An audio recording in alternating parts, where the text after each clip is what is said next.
Have you ever felt the weight of a decision so heavy that it paralyzed you?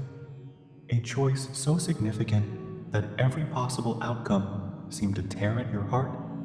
Arjuna stood at that very crossroads, facing a battle not just of arrows and swords, but of emotion and duty. And in that silence before war, he asked the question we all ask at some point in our lives: what is the right thing to do? For the next few minutes, I invite you to close your eyes once more. Leave behind the noise of the world, the burdens of your mind. Just listen, not with judgment, but with your heart. Picture yourself standing beside Arjuna, feeling his pain, his doubt, his fear. Imagine the battlefield stretching before you, the air heavy with anticipation, the world holding its breath. This isn't just Arjuna's struggle. This is your struggle. I stood beside Arjuna as his spirit shattered. The weight of emotion crushed him, leaving the greatest warrior of his time trembling like a child. His bow slipped from his hands. His knees buckled. He sank to the floor of the chariot, his voice trembling, his heart broken. Krishna, my mind is clouded. My heart is torn. I see no victory, no glory, only destruction, only death. The hero who had never tasted fear was now drowning in it. His courage turned to dust. His confidence shattered into 1,000 pieces. And as his tears fell to the ground, I saw not just a warrior, I saw a man, lost within himself.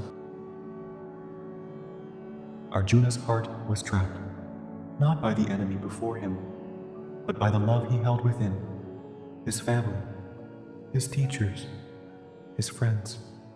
They stood on the other side, weapons raised, ready to fight. And how could he face them? How could he raise his sword against those who had shaped his very existence? They are my blood, he whispered. How can I destroy my own kin? How can I kill those who are a part of me? And so he sat there, lost in the illusion of attachment, forgetting the very reason he stood on this battlefield. Tell me, have you ever been trapped by attachment? Have you ever struggled to let go, even when holding on was destroying you? We cling to the past.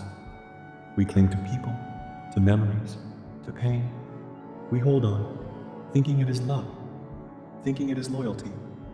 But sometimes, to hold on is to suffer, and to let go is to be free. What will they say, Krishna? Arjuna's voice trembled. What will the world think of me? A man who destroyed his own bloodline for the sake of a throne? His fear was not just of battle, it was of judgment, of being remembered as cruel, as heartless, as selfish. He feared the whispers of history, the condemnation of society, and in that fear, he chained himself.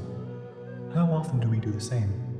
How often do we let the opinions of others dictate our choices? We worry about being judged, about being misunderstood. We fear rejection, criticism, ridicule. But tell me, whose life are we living? Theirs or ours? I looked at Arjuna and spoke softly. Do you fight for their approval or for your truth? His eyes widened. His soul trembled. For the first time, he looked within himself. His shoulders sank. His spirit shattered. He looked at me, his eyes empty, his heart broken.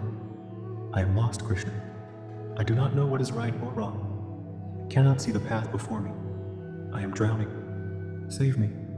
And then, he did something he had never done before. He surrendered.